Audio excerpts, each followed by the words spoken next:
Good morning friends. આ blog પણ હું ગુજરાતીમાં જ બનાવું છું તમારા માટે. આજે અમે અમારા ઘરની નજીક દેવોન કરીને એક પ્લેસ છે, ત્યાં આગળ પિકનિક કરવા આવ્યા છીએ. અમે બપોરે 3 વાગ્યા પછી નીકળ્યા હતા, 3 o'clock પછી. જો આ પ્લેસ દેખાય છે, દેવોન. હા, અહીંયા લોકો છે ને પોતાની કાર છેક નદી કિનારે લઈ જાય છે અને એની સાથે પોતાની બોટ હોય છે. તો બોટને કારની અંદરથી ઉતારીને ત્યાં ફેરવે છે અને પાછી બોટને કારની સાથે લગાવી દે છે. જો આ છેક નીચે ઉતરવા માટેનો બી રસ્તો છે. અહીંયા એટલી સરસ વ્યવસ્થા હોય છે. જુઓ, પાછળ બોટ છે. આ રીતે તમને બતાવીશ ફરીથી. આ દેવોન જે પાર્ક છે એનો નકશો છે, એની ઇન્ફોર્મેશન આપેલી છે. આ રીતનું પ્લેસ છે. જો પાર્કિંગ કેટલું સરસ બનાવેલું છે. પુલની નીચે છે આખું આ, પણ પાર્કિંગ કેટલું વ્યવસ્થિત બનાવેલું છે. જો અહીંયા ચાર્જિંગ સ્ટેશન પણ છે. પે કરવાનું અને તમારી ગાડી ચાર્જ કરી લેવાની. કોઈ પ્રોબ્લેમ હોય તો નંબર પણ આપેલો છે. આ રીતે પાર્ક કરેલી હોય છે.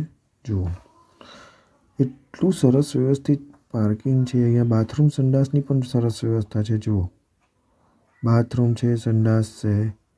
પરફેક્ટલી આ લોકોએ આવી રીતનું બનાવેલું હોય છે. જો અહીંયા કાર્પેટ એરિયા માટે બી છે. ત્યાં પછી અહીંયા સાયકલ લગાવવાનું પણ છે. જુઓ, સાયકલ સ્ટેન્ડ પણ આપેલું છે. કદાચ તમે સાયકલ લઈને આવ્યા તો સાયકલ બી લગાવી દો. અહીંયા ફાયર કરવાનું પણ છે. બાજુમાં બેસીને જમવાનું પણ છે.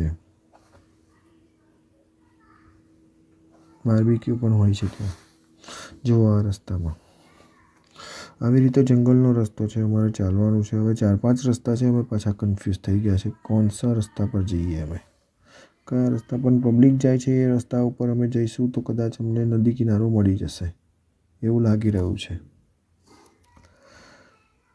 અમે બધું બહુ રમવાની વસ્તુઓ લઈને આવ્યા છીએ. જો આ લોકો આવી રહ્યા છે એટલે ઇટ મીન્સ કે આ બાજુ જ કંઈક હશે.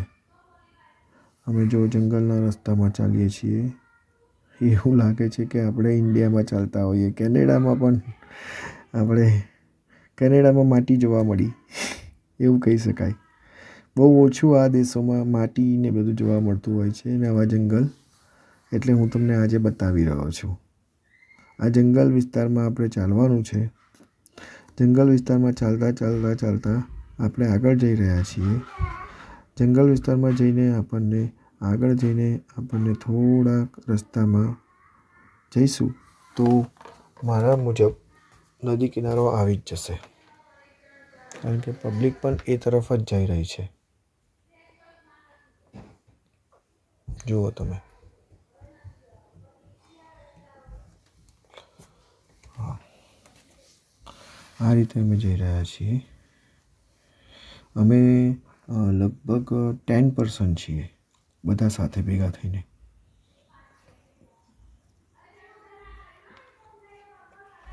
જુઓ, હવે આ રસ્તો પૂરો થયો જંગલનો અને હવે મને લાગે છે કોન્ક્રીટવાળો રસ્તો આવી ગયો છે. ઓકે, ત્યાં આગળ પણ લોકો કાર લઈને આવ્યા છે, પણ આ કાર લઈને કેવી રીતે આવ્યા છે એ મને ખબર નથી પડતી, પણ મેં કાર જોઈ છે. જો આ રોડ આવી ગયો છે. જો દૂર કાર દેખાય મને. જો અમે આવી ગયા નદી કિનારે. આ રીતની નદી છે. જો મસ્ત નદી છે, સામે પહાડ છે. જો અમારા બધા લોકો પાણીમાં પડ્યા છીએ. આ રીતે અમે પાથરીને બેઠા છીએ. જો કેટલું મસ્ત વાતાવરણ છે. જો એકદમ શાઇની છે. સૂરજ દાદા માથા ઉપર છે. પાણી છે મસ્ત, અને તમે છેક ફરી શકો એવું પાણી છે. એટલું સરસ છે. હા, થોડા પથ્થર છે અહીંયા, એટલે તમારે છે ને ચંપલ ત્યાં છેક નદી કિનારે કાઢવા પડે. જો આ બધા કેનેડિયન બેઠા છે ટેન્ટ બાંધીને. જુઓ, જોયું? આ અમારા બધા લોકો છે. આ બધા કેનેડિયન્સ છે બાજુમાં. જો અહીંયા બધા પોતપોતાના રિલેટિવ્સ સાથે આવ્યા છે. આ રીતનું છે. મજા આવે એવો વિસ્તાર છે. ખૂબ એન્જોય થાય એવો છે. પાણીમાં પલળવાની તો જલસા પડી જાય તમને. ખૂબ મજા આવે. લોકો મ્યુઝિક વગાડે છે અહીંયા, નાનો ટેન્ટ જેવું બાંધે છે અને રમે છે. બધા પાથરીને પોતાનું ખાવાનું ખાશે અહીંયા. બધા એન્જોય કરશે. જુઓ, અને અહીંયાથી બહાર નીકળવાનો રસ્તો છે.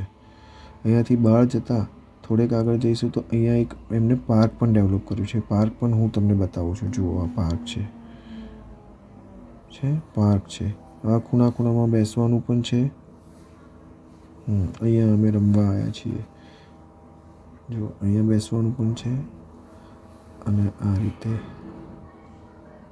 બાર્બીક્યુ બનાવીને તમે ખાઈ પણ શકો છો. અહીંયા કોઈ રિઝર્વેશન નથી પહેલાં પિકનિકની જેમ. તમે બનાવો, ખાઓ અને પછી તમારો જે કચરો હોય તે પેલા ડસ્ટબિનમાં નાખી દો. આ બ્લોગ અત્યાર સુધી આટલો જ હતો. જો તમને ગમ્યો હોય તો લાઈક અને સબસ્ક્રાઈબ કરજો. Thank you for watching.